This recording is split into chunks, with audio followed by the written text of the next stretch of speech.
I wasn't willing to throw that the 2 months that Mad Dog, people look at things and like you can have like 15 great years and somebody have a bad moment and they're willing to throw all of that away. I wasn't willing to throw that the 2 months that Skip and I, we disagreed a lot. Sometimes I think things went over the line. Sorry, bro. It was more than 2 months. It was more than 2 months, man. That Skip guy kept on jabbing at Shannon. Shannon really tolerated. He tolerated a lot, staying there for that long. Man, I would have knocked Skip's Dracula face off his. What? It's fine when you guys call each other for little funny names. You make fun of the Cowboys.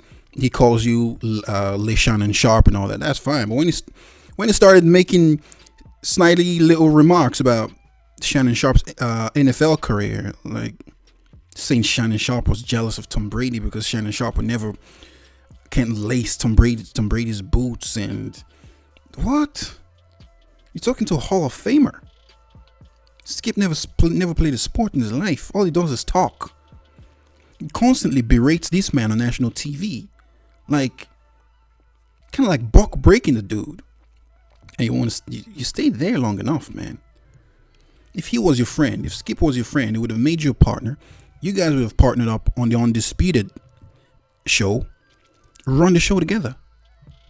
If Skip was smart, he would have realized Shannon Sharp is the man people come to the show to see, not him. People come there to watch Shannon Sharp and his antics and his comedy and his funness, not Mr. Dracula. People coming over there to see Shannon. So if Skip was smart, he would have held on to this guy, man. Shannon Sharp is the golden goose. You hold on to him. Partner with him. Please him, whatever. Keep him close so he can give your career a little boost longer than it would have. Because right now, the Shannon Sharp is left. Ain't nobody watching that shit no more. Oh, I didn't know that. Yeah, I'm learning something. And so I didn't want that. And so I appreciate everything Skip had done for me, bringing me there, giving me an opportunity to show that I was just more than a football player. I could talk about more in the sports world than just football. So I wasn't willing to throw that away. Skip and I just needed to get into a room and talk, and calmer heads prevailed. All right, and is the relationship better now? We're great. Look, Skip and I, we don't have, they see what they see through the journalist's eyes. I'm an ex-athlete. I see things through an athlete's eyes. Mm-hmm. And so for me, we see. And that's what made the matchup very good. Skip and him. Because he brings a different point of view, a different perspective to the show.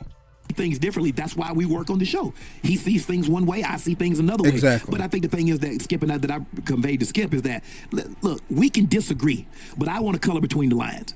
I don't want the disagreement to go outside of the lines and where it becomes. Skip is an habitual line stepper.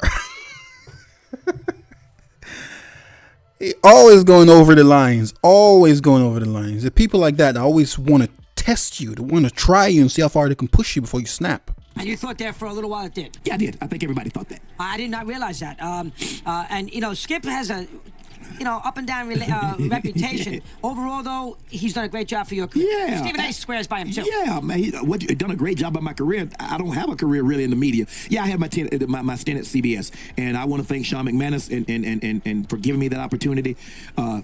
Tony Batiti, they believed in me. I didn't have a whole lot of experience. I came right off the field, and they gave me an opportunity to do that. So I appreciate what they did for me for the decade in which I was at CBS.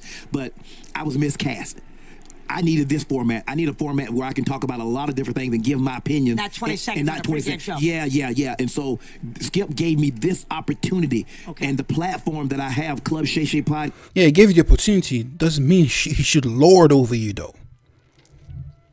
You want to help someone because you want to help them, because you don't need to lord over someone and be the be all, the alpha and omega over them because you're giving them a helping hand. That's not how it should be. And Skip and Shannon Undisputed, and people, more people know me now from Skip and Shannon Undisputed than know me in 14 years that I played in the NFL. People ask me, like, how do you know so much about sports? How do you know so much about football? I was like, I study a lot. A lot of people don't realize that I actually played and I was a pretty good player, man, dog. More than pretty good. I know. All right, let's get to the second thing. Let's get this out of the way. I didn't pay too much attention to it, but I know there was that incident there at the Staples Center with you on the court. No, I didn't go on the court.